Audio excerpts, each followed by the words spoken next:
New day, new goals, let's own it, and we're back season 4. This time we traveled across the globe. We're in London, UK. It's a beautiful night, and in this episode, I feel like I wanted to dive into meeting up with a leader that goes into learning how to then express yourself, how to tap into that inner creativity, that artist within you. He's somebody that grew up in Turks and Caicos, moved to New York, had a lot of early on struggle and obstacles, failed miserably many times to the point of completely giving up on his whole entire life. But then he actually decided to redesign his life and go all in on his passion of expressing himself through art. Let me tell you, this guy is killing the game. Not only is he in one of the most prestigious art galleries in the world that we're gonna go visit him at, but he's in some of the wealthiest homes. He's traveling the globe, selling his art all over the world. He's doing collaborations with companies like Rolls-Royce. He's got a sneaker collab, which I believe is the dopest sneaker collab that I've seen in 2018. So let's get to it. The untold story of none other than Bradley Theodore.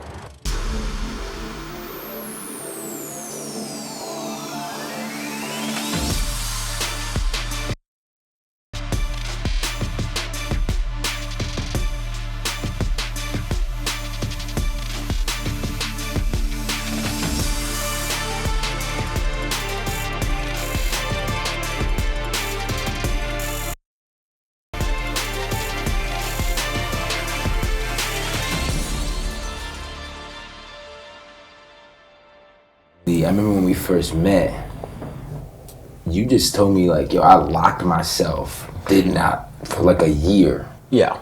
And then just... Yeah, I thought like, I've worked with a lot of companies, freelanced with a lot of people. I mean, I've done a lot in terms of working with people, helping people. And then in the end, they gave me pretty much like the finger, you know what I mean?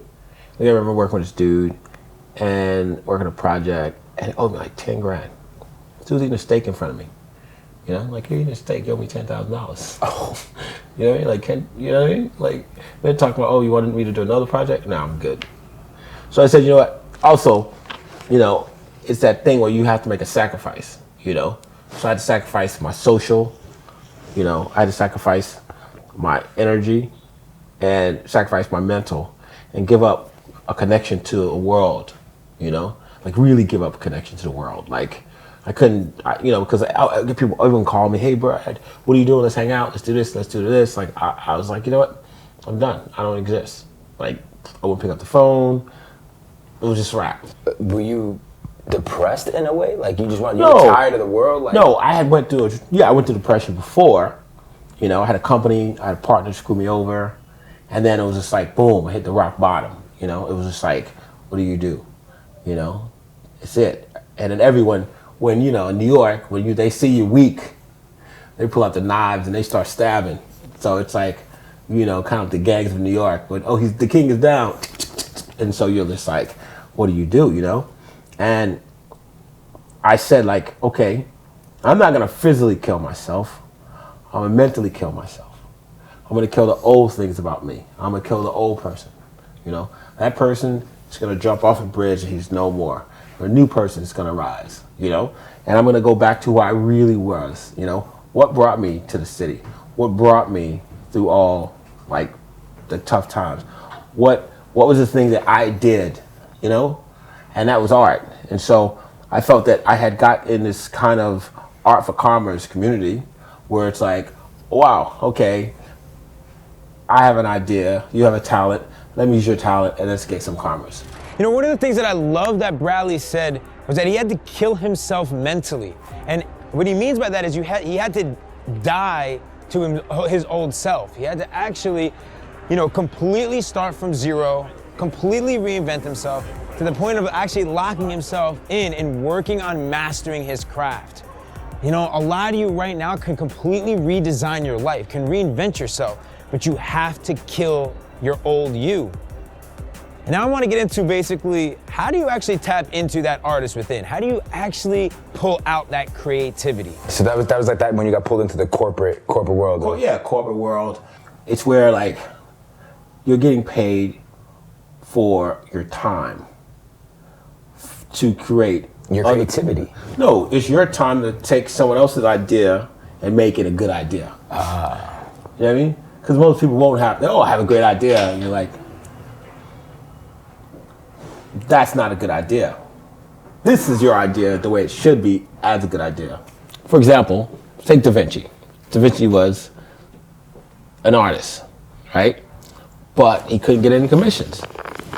So he went to the Medici and said, I'm a war artist. I'm a war engineer. I can develop machines that could help you, save Florence, help Florence. So what he did was use that position as a commercial artist. Like now his creative talent is going into the art of selling it to create a commercial entity. Yeah. A weapon, a flying machine, whatever, Also he can practice his art, So it's kind of like how the system is for the artist. The artist is, because if you really think about society today, if you just put all these people who, like, I'm a businessman, I'm a marketer, I'm even entrepreneur, straight up. If you just put them all in a room, right, and say build a world, what will you have? Think about it. What will you have? A white space. Artists are the ones that go, we pull into the darkness. You see? The darkness is that deep, dark thing that exists that everyone's afraid to go into. We go into it. And then we pull something out. Do you feel like you're just diving into it's this burst of creativity, Then and I'm not saying everyone has an artist within them, but some people, it's like somebody being a little more psychic than others, So you believe everyone does have an artist within them? Yes. But some people are able to dig into it naturally. It's like anything. Like we all have the same brains, they just work differently. True. So I'm not saying that everybody that's an entrepreneur, this is not an artist. Yeah. I'm saying they embrace a different side of their brain. Yeah. We embrace another side of our brains. Do you feel that you always were able to tap into that side, or because you went through the failure of finally like being down and out, seeing people take advantage of you, that you were able to redesign your life or to start tapping into that side of your brain? Or you feel it was always there? I think it was always there, but I wasn't able to make sense of the world. Because if, as an artist, you think, take the baby boomers. They were hippies. They all were hippies, most of them. Yeah, my dad they were was. hippies. Yeah. They believed in art, creativity, free love, no boundaries. And then they grew up and looked at the world as the world really is. What I'm saying is that as artists, we naturally, take this water, right? This water is here, right? Yeah. But this water is your creativity. But for some people, this water's here. Are you thirsty? Take the water. Let the go. See? Yeah. But for an artist, the water's always here. Now, take this top. Some artists can't figure out how to take the top off. The water's here, they're trying to drink it, but they can't get the top off. And some people are able to do both. So that's creativity. It's creativity. Now, when you have, it's all the left side, right side, the brain that thinks about creativity and the brain that kind of works like rationality, calculating, et cetera, et cetera. So we have a situation in our society where these two brains always work together. But they don't work together as a brain, they work together as people. No one company was started by one person alone. Right. It was probably a dude, a partner, a wife, et cetera, because it's two different thinkings, you know? And I think in our society today, we don't embrace the creative part of it. We don't embrace the creative person, Every companies today, they think, oh yeah, it's my idea and I made everything work. I mean, sorry, it is your idea, but there's a lot of guys with great ideas. If you don't have the right team behind you, you don't have the right creative individual, it's gonna fall flat on his face. When I think about some of the greatest artists, I think about history, right? I think about like Leonardo da Vinci or Michelangelo, and I really wanted to talk to Bradley about what his view is for his own legacy. You know, some of the greatest artists out there, you know, it's not just about getting that short-term cash, it's about the legacy that they're looking to leave behind. Do you feel right now like people are losing touch with being human? Yeah, 100%. So, take for example, Seattle, right? I can't believe people don't even talk about the 14,000 homeless in Seattle. 14,000 homeless families, meaning that 5 years ago, Bob had a job, Bob had a family, Bob had a house, Bob had a mortgage. Now Bob lives in a tent. How crazy is that? That your grandfather can pay taxes, your great-grandfather can pay taxes, so it goes great-grandfather, grandfather, great-great, you, and now you're living in a tent. Does that make any sense? You know, people have, I mean, we're gonna get to a trillionaire, and people are living in tents. Homelessness is rampant, and you know, because that's disconnect. That's the disconnect with being a human. I mean, that's the reason I started painting, because I felt that we got too much. I became into this commercial world of, you know, I'll make this for you, and you're gonna make this in a big company. It's gonna make this amount of money, and I'll get this a share of the company, and I'll be set for life. That's good, but what happens if I die tomorrow? You know, like a couple days ago, a friend of mine just got a phone call. Oh, her friend died. Just out. The guy was actually younger than her, younger than me. You know? Yeah. Just died like that. What do you leave? A car that gets put up on an auction site, a house that gets sold. You know what I mean? Yeah. What do you leave? So for me, going into that dark place, I thought about that. What's left when I'm gone? How am I changing something? You know? What am I changing? And so this led me to start to really think about, who am I as a person? Who are we as people? And what makes us us? You ever thought about what makes you you? Yeah. You know, like what really makes you you?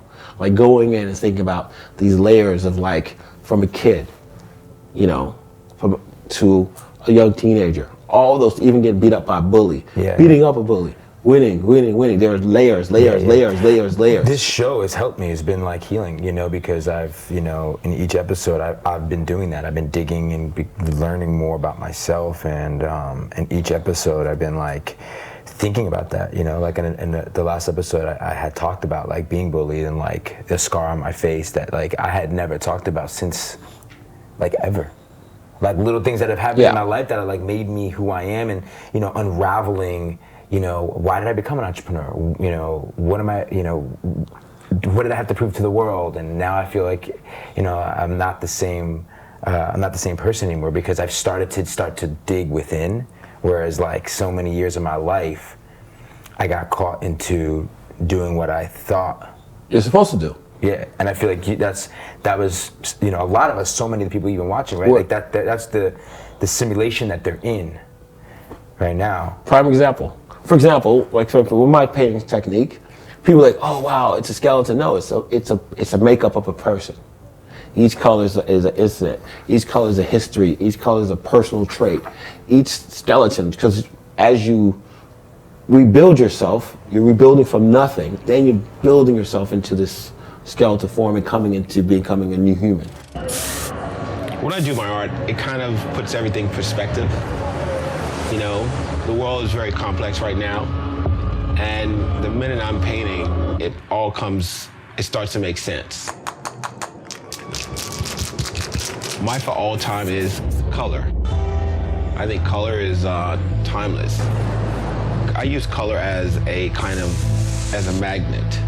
Each stroke is designed to draw you in, and the subject matter itself is not the importance, but it's the stroke of the color that is really important. You're such an inspiration, because it's like you're creating awareness in such a beautiful way about like this, I feel, exposure of the human spirit. Like everyone kind of needs to, more now than ever, like kind of find that artist within themselves. Yeah, I think everyone needs to, because the art is part of therapy. Yeah. You know, I think art has been a part of therapy since World War I. You know, the first artists were artists that were recovering in mental institutions from shell shock, before post-traumatic stress. Yeah. You know, this is something that helps you kind of get connected with the earth. Yeah, but let go. Yeah. You know, it's not you're painting. You know, it costs you nothing for a paint set. If you got a Ferrari, buy a paint set. Sit and paint at home with your kids. Yeah. It costs you nothing. Yeah. And you sit there, even if you feel, oh, I'm not a good painter. So what? You know, it is free. It's like, you know, it takes you back to when you were a kid, you know, and you have no worries. You're just letting this energy flow that you don't know you have. Right. And the more you let it flow, the more connected you are. I mean, today there's no art in schools. There's no art, there's no music. That's crazy. You want to do what feels good. Yeah. As a baby, you learn two things. You start to learn what feels good, what doesn't feel good. Yeah. You know, you're born, this doesn't feel good. You know what I mean? Yeah, yeah. Your mother holds you, okay, this feels good. Yeah. You know, you're drinking milk, oh, this feels better. Yeah. You sleep, this feels wonderful. Yeah. You hear some loud noise at night, oh, I don't like that. Yeah. You know, and then as you get 2, 3 years old, oh, crayons, this feels good because I'm expressing myself. Yeah. You know, and you get older, expressing People yourself don't know feels how to good. express themselves They anymore. can't anymore because society doesn't allow them. Well, because I feel this is such an important. This is so important. It's just like, you know, I met with a shaman, and he was going through my human design, and he was like, Gerard, you're a manifesting generator. He goes, you've been manifesting your whole life. You've been initiating your whole life. You've been going out there hustling, grinding, initiating. He goes, you're at the point in your life now at 33 where you need to start responding to life. And I feel like when you're a child, you respond. This feels good. This doesn't feel good, because you're feeling. But then as you start to get older, you start to being told this is right, this is wrong. And all of a sudden, everything you're conditioned your entire life, and you start allowing that your mind to tell you, you know, to have these stories of like what's right and wrong. You stop feeling. You stop responding to what intuitively feels right. And I just feel like so many people today have been conditioned their entire lives as they've gotten older, what's right, what's wrong, and they're stuck and plagued by fear. Like one time, I did a weekend where I worked at a homeless shelter, and you sit there and you're like, oh wow. I mean, you're helping these people, right? But then you see what's real in life. You know, we're seeing as a society, we're not helping each other, and you don't need to help the world. I mean, you know, I'm not saying that you need to just like give everything you have, because if you don't have, you can't eat. If you can't eat, you're weak, and if you're weak, well, the thing is that people can't help. They don't even know how to help themselves right now. A lot of people, you know, they don't really know themselves, like you're saying. They're not conscious as to who they really are, because a lot of the people that I bring on the show, the theme of the show this season is conscious creators. In order for us to even become conscious and as conscious creators in all forms, because I interview so many amazing artists in different forms, it's like so many of us have had to go through that rock bottom moment to discover that. But the rock bottom moment is the deconstructioning, when everything falls apart, when what you thought was it turns out not to be it. Right. And then you become zero. And only when you become zero are you able to build. Redesign. Yes. There's a thing with that they do in Thailand where you do a year as a monk. You cut your hair off, you take 1 year and you become a monk because you learn to get connected with your soul, your spirit, you know? And for me, taking that year off to paint, I became a monk. I didn't go out at all. I didn't go to any clubs. I paint, ate. I wanted to be an artist as a kid, but I didn't know how to paint. I wasn't good at it in college. I failed art history twice. I doubted my abilities. The stuff that I thought was cool, would actually belittle me. I was definitely scarred by that. I was like people laughing at my ideas. Saying that I was going to be a contemporary artist was never in the plans for me. So I know that Bradley talks about this new term called an Archerpreneur. And this is something that we've covered in another episode in season 3 with our artist guest, Chantel Martin. We're gonna get into it with Bradley because he's truly building generations of wealth that he's gonna pass down. But this game of art is not a joke, it's a real business. So what does it mean to be an entrepreneur? One thing I love about you, you talked about working with the homeless out there, you give back. You know what I'm saying? Like, you genuinely give back. Like, Bradley donated a piece of work to my nonprofit for future founders, which I'm really grateful for. Thank you for that.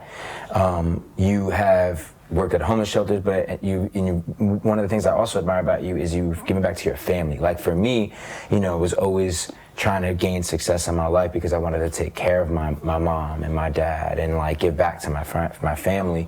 And I know that one of the first things you've ever done when you finally started deciding to actually sell your work, because you didn't do that for a long time. Yeah, either. a year and a half where I was just like, one of the things that happened is a corruption, and I've seen it happen to a lot of artists. They start to do a piece, it gets popular, somebody's go, oh, I'll buy that, and they're just selling, but then they're doing one thing, and they're stuck doing that one thing. They're not allowing themselves to grow. To evolve, right. It becomes like... They're like got a hit song, and they're like, let me just get this milk this as much as I possibly can. And so, as opposed to, let me master my craft. Right. Let me make not a hit song, but a hit catalog. Yeah. And so, for me, what's the most important was to make that catalog, have that understanding of what am I doing, and not, this someone like this and it's cool. Let me make $1 million tomorrow. Let me create something that's so epic that no matter what you say or do, it will always be there, and I would never have to worry about it. So what drives you? Because where I was going with that is, like, I know the first time you actually, you finally started to monetize your craft. You bought your mom a home, how did that feel? Your sister a home. You did things like that. So I kind of want to know what drives you, and then I want to talk more about, the aspect of protecting that craft. I think, like, for me, like everyone else, my family got hit by a financial crisis. It wasn't nice. It wasn't pretty. Yeah. And at the time, I was unable to do anything. That was the most horrific feeling in my life. We all got hit. And I was always the kind of like third wheel in terms of like that little, when you learn to ride a bike and you have that little wheel, you keep it up just in case. And then, that wheel. So I was all that for my family. I always help my family. And, okay. That's what I believe you should do. For me, I rather help my family drive around in a $100,000 car, $200,000 car, which I can easily do. But for me, I can't see myself having my mom struggle when she doesn't have to struggle when I have it. So I gave her when I got through doing that, I had like $1,500 in my bank account. So you basically, the first thing you did, like everything. Paid my taxes and gave her everything. That's it. That's so amazing, bro. No, I mean, it's like, what are you gonna do? That's what you're supposed to do. You're supposed to, and I know situations where I've heard of other people whose mom is living in these horrendous conditions, and my mother's not gonna live in that condition. I'd rather live in that. I'm young, I can live in it, Yeah. So she's old. She needs I got one of those like comfort full body massage chairs, taking the Turks and Caicos, getting the water for swim. So you did that. That's goals, right? And that was the best feeling of my life, being able to take care of my family as well. But then there's obviously something deeper inside of you that drives you. I mean, I'm not like, for example, I do what I can because I want people to treat me like I want to be treated. I mean, I've given not money, but I've donated some artworks to charities over the past like 3 years. I think it's always almost $500,000. Yeah. Dollars, like straight up. I just think the craft alone of you working with kids and working with people and getting them to paint and express. Right? I mean, like, for example. And I know you do that just in the streets. Yeah. It's funny. I saw this kid one day. He's like, "Oh, yo, Brad, I got these cool sneakers. I'm a super sneaker collector." I was like, "Man, do you have any stocks?" What? And he's like, "What stocks? What do you mean?" Well, a stock will cost you about the same amount as a $300 sneaker. You buy some sneakers and you buy some stocks to diversify your portfolio. He's like, "Oh wow, that's a show right there. Sneakers and stocks." No, it's funny, And he turns around and goes, "Oh, that's kind of interesting." Oh, okay. Walks away, and then like maybe a year later, he's like, "Yo, Brad, I got some stocks. I got this. I got that. I got that. Snap. I'm doing well. I'm raising money. So it's funny. It's like, I think like we all should, like all the sneakerheads should use, the sneakers should be the beginning of your education. You know, it should be like, okay, I'm buying sneakers. And then from that, you graduate to buying stocks and learn how to invest. Yeah, because you have like, for example, the whole urban community buy sneakers, right? So you buy the sneakers, boom, boom, boom. You've learned, you've made a great portfolio, boom, you stock it in your closet. And then you say, okay, if I'm good at the sneaker game, what about Wall Street? Could I be good at that?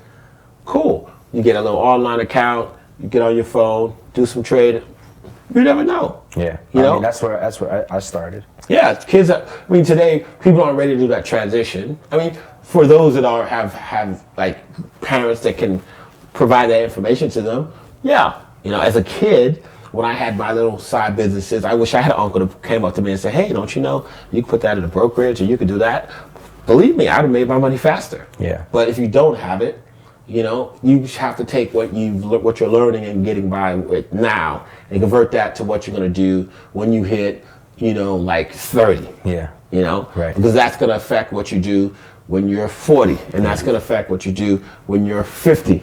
So, and then that leads to like this next part of the conversation, which I feel is like, solving like generational wealth for your family. It's something that I've been thinking about. Like I've seriously been thinking about it because like I legitimately didn't know how to financial plan for myself, right? So that's why I feel like I had made millions, had it all stripped for me. I had the portfolio of up to 20 million in my mid-20s, thought I had everything. Financial crisis happens, lose it all. So now, like I really started to think about how do I create like the wisdom of saving and investing properly. And do you think about that? And then also like art, from what I know, other than New York City apartments, I heard is like one of the #1 ways like in history to pass down generations. Yeah, art actually, and it's funny because one of the things that when I started researching, like what is art and what is the art industry? Right. It is an industry. Right. It is a humongous industry. I think it's probably one of the top industries in the entire world. But it's more money than drugs. They say it's it's as old as drugs, but it's about that. It's the fact that it's older.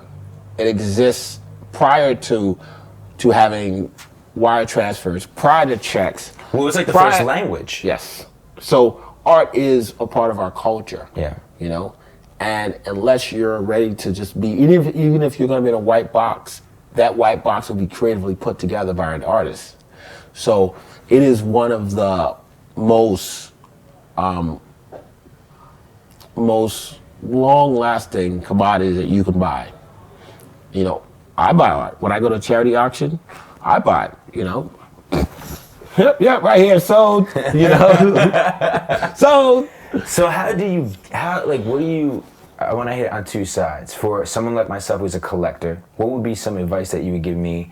What do you look for in an artist? Because there's also a lot of people out there that I feel aren't authentic real artists. Well, I think everyone's a real artist, okay? I think the first thing you do when you buy art, you buy what you like. That's the first rule. If you don't like it, don't buy it. Right. You don't feel it, don't buy it. Plain and simple.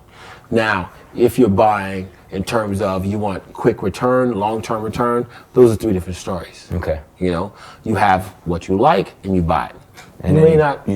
That's it. That's passed down. It's on your house. It's in your house. It's a part of your life. You enjoy it because when you sit back, what do you look at that makes you? When you buy art, you remember where you were when you bought it. You remember how you felt that year. Yeah. Art is kind of like part of the collection of your life. Yeah. So. And it goes in your sanctuary. Yeah, your home. It's in your home. That's not for anyone else. That's for you. So you buy that first. Then you have, okay, am I gonna make a short trade? Something that you're gonna buy and keep it for a short term. Then you're buying art that has been traded multiple times to multiple owners, meaning that that you're looking at this artist, everyone's buying it and trading and buying and trading. So then you're jumping in their game, buying and trading. And then you have... Next thing you know, it's selling for $100 million. You never know, you never know. There's no guarantee, but you have something that's in demand, and therefore it's in demand, and therefore you can move it up 15%. And 15% on your investment is pretty good. You know, it's actually better than the markets. Am I correct? Oh yeah. So art moves up a little bit higher, but sometimes the market cools and then you have to hold it, and the market warms up and then you sell it. So some people will buy a painting and it's a traded painting. People are trading, and they'll hold it for 20 years. And when they're finally ready to let it go, they're playing the game of inflation, meaning that the inflation allows this price to go. This is costing more, but they're holding it. So therefore, when they release it, they get the VIC. Yeah. They get the price, cost, and they're protected against inflation in terms of deflation or inflation, meaning like that item will always go up, you know. And when you're ready to sell it, but while you're holding it, the value is the value that you initially purchased it for. So your return can go up from 50 to 5,000 times. And the artist has to be involved in it too. Warhol was a proactive artist. Picasso was a proactive artist. They're artists that are proactive. You're a proactive artist. Yeah, I'm proactive. I'm not going to say I'm not proactive. I like to go out and present my work to other markets. You know, I recently did a show. All over the world. Yeah. And you're collaborating. I mean, you're wearing. I mean, these are the dopest. I'm telling you, this is the dopest sneaker collab of 2018 right here. Yeah, This is fire. I was waiting every day. I was waiting for these. Yeah, it came out really good. The team at Puma, they're really responsive. They really got what I was trying to create. Yeah. And they actually took it another further by like allowing the pattern to be never replicated on one shoe. So making every shoe a one-off. Yeah. You know, a one-off within. It's like a series of like a print. Right. But with hand embellishment.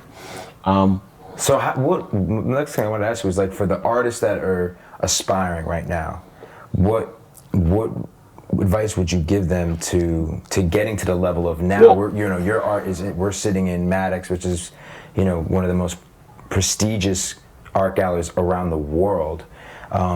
You're collaborating. You're selling your art all over the biggest markets. So like, well, how do you? I mean, I know. See, this is a different. Open up overnight. For example, this is a different like word that we're gonna coin. It's Archerpreneur. Oh, okay, I like that. So you're an artist, right? But you're at the same time an entrepreneur. Yeah. Because an artist is a person that normally you'd have a gallery, and the gallery would say, you're creative, I can take that creativity, and I'm gonna help you market, sell it. Mm-hmm. Today, the gallery world is broken, so they've only working with certain artists, they only want certain things. So if you believe you're a great artist, you have to do what the gallery would do. Meaning that you have to go out, you have to promote your work. Then after you have to promote your work, you have to make sure you find a way to sell your work, and then you have to take the profits, split them into three, meaning like, well, you split them into two, and then you split them into three, meaning the IRS, put it over here, and then the two, savings, and then what you put back into your art, meaning better materials. Even if you have to put an ad in an art magazine, you have to go and keep that machine rolling, Like, I just did a show in Beijing, where we had about 60 people, and we had a request for over 100 people to come to a dinner and presentation of my artwork. And this lady walked up to me and said, "Oh my God, Mrs. Bradley, Mrs. Theodore, I'm so happy you're here. I've been following you for 3 years." This lady's in Beijing and following my artwork. I was blown away by that, And I feel like you've done a lot of unconventional things, like with branding yourself. I mean, how much, whether it's like, that what you've done on streets throughout Soho and across the world, and even like yourself, like your personal brand, like how much do you actually take that into consideration? 100%.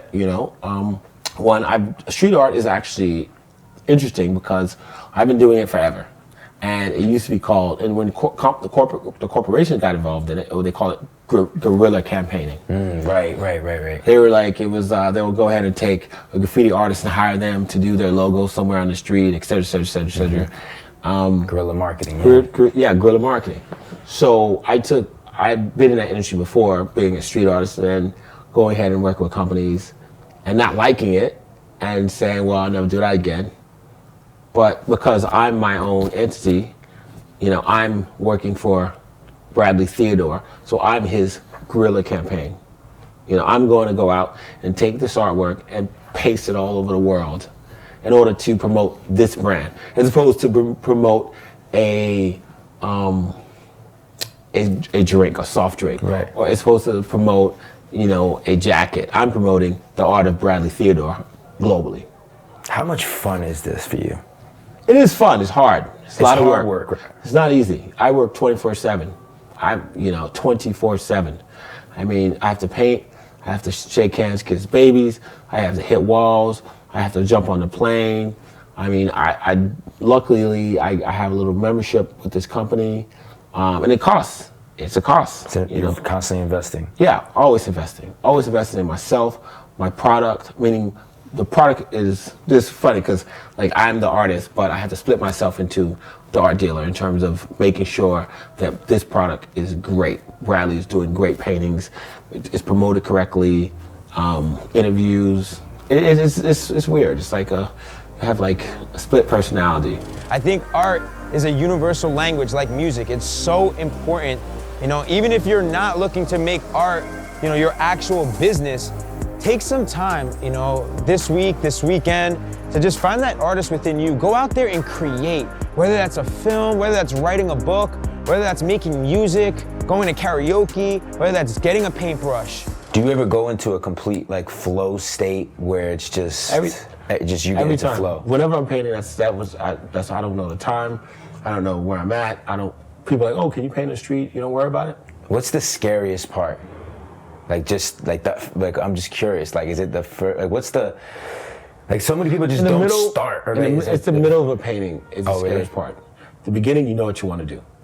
The middle, you're like, holy crap, this looks horrible. That is literally just like entrepreneurship. People are excited. They want to start a company. They want to be an entrepreneur.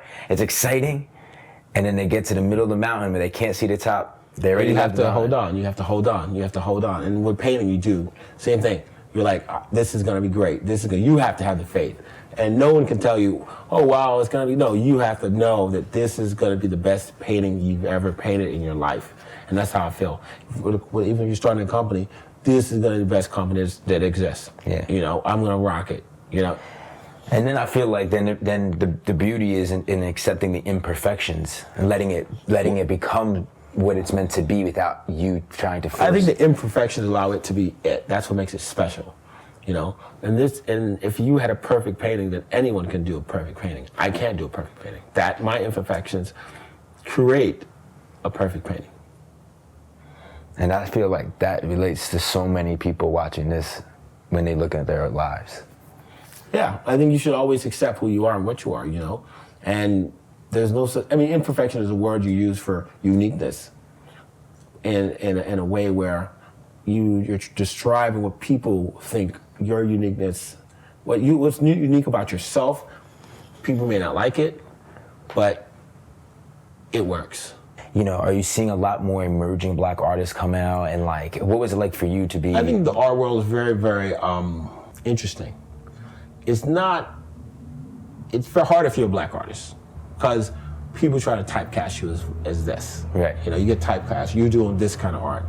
You do that kind of art, and you'll see artists that they'll actually their work will be horrible. I've seen artists that were come in the game and they're just like, oh, he's the best, and over like the years you see how he fell off because he wasn't that good. Right. But with people be like, oh, he's okay, and the next year, oh, he's okay. Do you feel like it's harder to get your notoriety? Yeah, I feel like Miles Davis and Quincy Jones in America. I'm in Europe, and in America people are like, oh, he's okay.